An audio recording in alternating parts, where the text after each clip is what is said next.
Hey, good Tuesday Tuesday evening, everyone. Welcome to the Illinois Freedom Caucus Roundtable, Tuesday night roundtable. I guess I affectionately refer to it as a conservative campfire where we hold up truth, logic, and common sense and continue to spread that throughout the region of the state of Illinois. Tonight, we are joined by not so usual suspects in Chairman Chris Miller and Treasurer of the Freedom Caucus, Dan Calkins, and our State Director, Colin Mosley. Welcome, gentlemen, to the Conservative Campfire, the home of truth, logic, and common sense. Great to be here. Great to be here. Gentlemen, let's just do this for the sake of time. Let's get right into our program this evening, and then maybe we'll save our comment or two for closing comments. Does that sound okay? Perfect.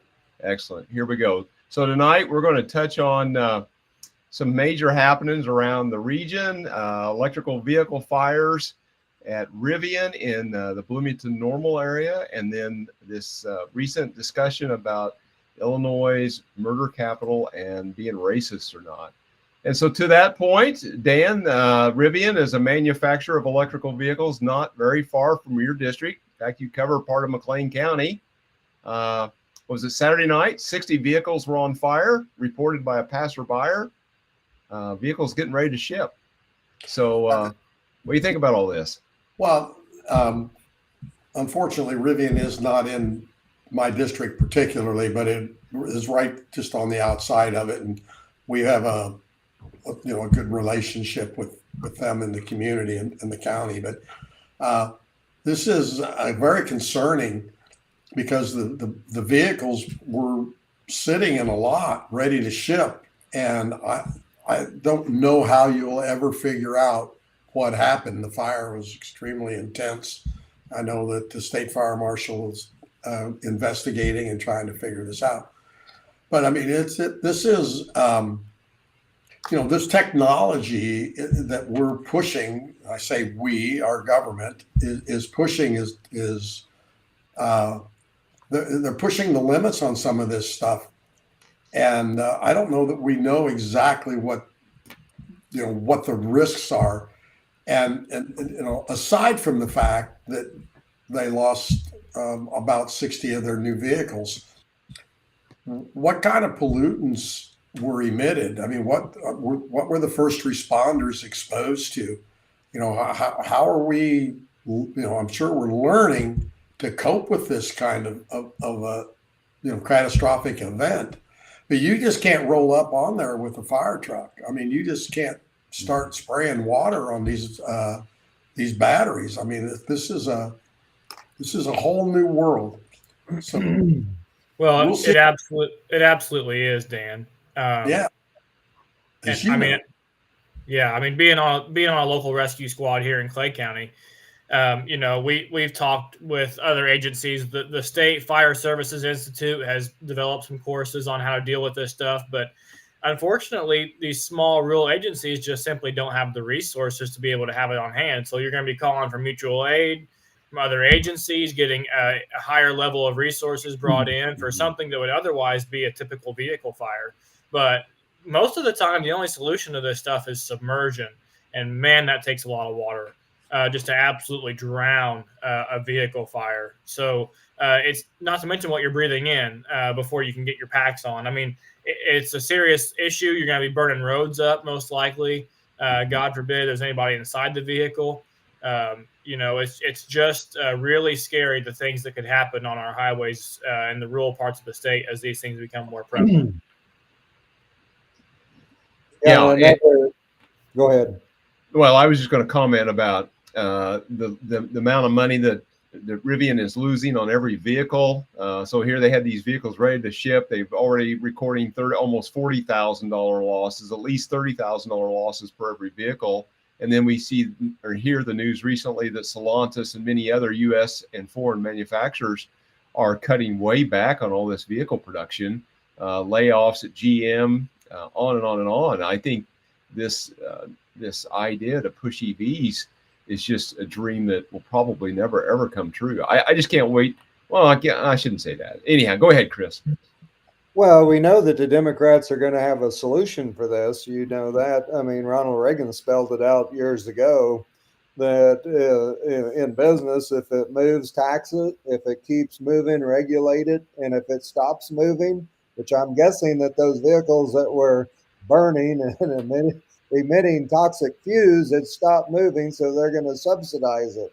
And that would be their solution. They're already subsidizing to the tune of $34,000 for a vehicle. I'm guessing that we're going to find out how good their risk management tools are. Yeah. Maybe this fire saved them money. I don't know. I mean, $30,000 a vehicle. I mean, that's they got $1.75 million they didn't lose on those vehicles going out the door. Maybe it saved them money. Yeah. Yeah, well, the insurance might have paid off. Who knows? I mean, this may have been a way that they lost less money by letting them catch on fire than the other way. I guess it's only speculation. I'm sure there's lots of parking lot video, and that's all being reviewed and analysis by the fire marshals and the engineers to kind of figure out what happened. But guys, this is emerging technology. I am not sure I'd want to have one of these vehicles, electrical vehicles, charging in my home overnight. Not knowing how this is all going to shake out just yet. I think that technology is far from being done. No, I think so. I think these lithium-ion batteries and such are the technology is really, really difficult to get your hands around. But you touched on the other part of this story, though, Brad, and that's the Stellantis plant. You know, they've delayed their production plans at least by a year, which breaks the covenant that they had with the union and the state of Illinois to open that plant back up. Right. You know, they promised all these jobs, and they're going to be cranking up that production facility, and they're going to be hiring back all of those union workers that, you know, were working in that plant building Chrysler products. Mm-hmm. And you know, they just said, well, time out just for a little bit. Well, there's no time out for a little bit could be time out for a long time. Right. And it's going to, I think, particularly if these subsidies go away, which, you know, we don't get too political. You know, the next administration, if things go well, I don't believe they're going to be willing to spend taxpayer money on all these huge subsidies when we're so far in debt and we have such a huge problem in our, you know, our federal budget. Right. That, you know, I think they're going, you know, we'll start looking at ways to cut the budget, and some of these EV subsidies, solar, wind, cars, I think they could go away. Yeah, there'll be a lot of pressure on multiple fronts to keep them and to make them go away. So it's going to be an interesting conversation. And maybe that's why the management of Stellantis is, you know, putting the brakes on this just to kind of see where things shake out. Right. Right. Guys, let me bring up the next slide here. This is talking about recent news. The vice presidential Republican candidate, J.D. Vance, talking about being accused of being racist when he talks about the murders in Chicago. And it's not racist. There's 617 reasons what's going on here. I'll just throw it open and let you guys comment about this slide. This is a recent story just today. I think Wirepoint's rolled out, kind of gives us a breakdown on where the murders are at and who's this is all working. So, gentlemen, Chicago murder. One thing that we know is this is a direct result of the Democrats' soft on crime policies that we've seen through the Safety Act and no cash bail, et cetera, et cetera. And so when there are no consequences for bad behavior, the bad behavior continues and it escalates. And that's what we're seeing here in the city of Chicago, unfortunately. Right. Right. Well, this is, and again, you notice how the press has turned this against J.D. Vance. J.D. Vance didn't declare through his own investigations and studying that Chicago's the murder capital of the United States. That came out like a week or 10 days ago. And you know, he was just repeating, you know, a news story talking about just what you talked about, Chris, the lack of prosecution, the lack of holding people accountable. Nationwide, murders are like less than 50% solved. You've got a 50-50 chance of getting away with killing somebody in this country right now. And even if you do get caught, I don't know what the odds are of actually going to trial or going to prison. But JD didn't come up with that. He was merely repeating the facts. Right. And if you want to look at the other way, it's number one in the number of murders, and I think it's number 2 or number 3 on murders per capita. St. Louis is number 1 in murders per capita. I mean, we're flanked by these radical, Rockford too. Right. Rockford too. Right. Yeah. Right. I mean, Right. it's blame JD. Go ahead. I think he can. Well, and you look at these places that are ran by far left, gun-hating administrations. No wonder people think they can literally get away with murder. And then, by the way, they have had a state's attorney that probably would rather prosecute you for protesting in support of Donald Trump than they would prosecute you for murder. So, I mean, that's what you have in Chicago. But it's so sad that now I guess we can add the things of denier syndrome. Are they murder deniers now? I mean, have we reached that point? I mean, just it's insane. And also, here again, that slide says 95% of victims of this type of violent crime are minorities. I mean, tell me how that's equitable. Tell me where there's justice, equality.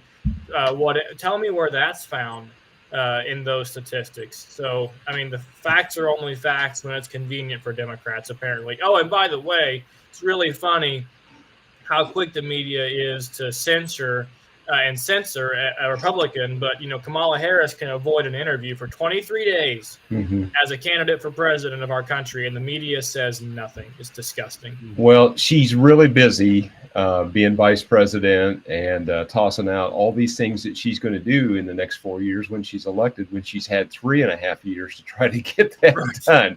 And it's like, is anybody hearing that the media is asking her, say, wait, where have you been for 3.5 years? Is anybody asking her those questions? No. I haven't heard anybody ask those questions, but she's probably extremely busy down there working on the border wall. Yeah, being the czar, border czar, not border czar. Yeah. So, hey, guys, just when we think it couldn't get any worse, wow, we have a drag queen PAC that had an event, according to the Chicago Sun-Times, a Get Out the Vote event. Gentlemen, it just keeps getting weirder by the second. Oh, yeah. Don't make me go there. So maybe the slide speaks to itself. Guys, just be wary of what's going on here. This stuff is the quiet part that they're saying out loud now. It's out in full view. There is no secrets anymore. Right. I mean, I'm sorry. There are some lives. I understand that there's a group of our society who enjoys this lifestyle, this drag queen lifestyle. But people want to influence public policy. That's what drives me nuts. Why else do you form a political action committee? Right. Because you want to influence lawmakers. I mean, so we want drag queen PAC funding the people that are writing the curriculum for our schools. I mean, give me a break. Yeah. Yeah. Dan, I guess, people find entertainment value in a lot of different things that you and I would never, just wouldn't work out. Right. But now to Colin's point, they have formed and they are fundraising to this political action committee to influence policymakers. And that's where it's just that's the weird part. Yeah. Hey, gentlemen, let's move in. We'll bring that slide back up, and then we're going to move on. Maybe we'll bring that slide back up. The interesting thing is they claim that we're the ones that are weird. Yeah. That's weird on steroids. Hold that picture up. Oh my God. I've kind of moved on. I don't want to have that on my screen any longer than I just have to. Oh my gosh. So guys, we're continuing to set dates for town halls for the Freedom Caucus around the state. October the 8th is the next one's going to be in Champaign. Got an Adams County event being planned in southwestern Illinois, Woodford and Monroe in southern Illinois to be announced. And of course, here nearly every Tuesday night, if not every Tuesday night. Colin, I guess as we kind of advance to the next slide, the place to find out and keep up to date. Just let's see, the slide doesn't want to advance super fast. There we go, maybe. Yeah, so here's how you find us. This is where they'll find information. What else, Colin? What can you say about the how to get a hold of us? That's where you'll find. We're going to have flyers out soon for these town halls. Champagne's confirmed. Flyer for it coming soon for the town halls there. Anything else going on, you can find on our website and our Substack as far as, upcoming events, press releases, things like that.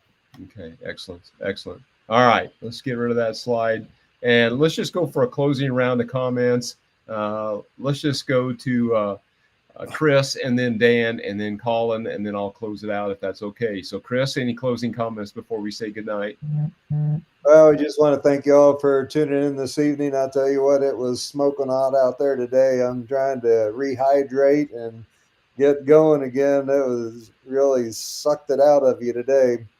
If you were working outside anyway, I'm kind of an environmentalist, so I enjoy the consequences of all this climate change and global warming and global cooling, and looking forward to the global cooling that's supposed to happen next week. But thank you. Thanks for joining us, and stay tuned for next time.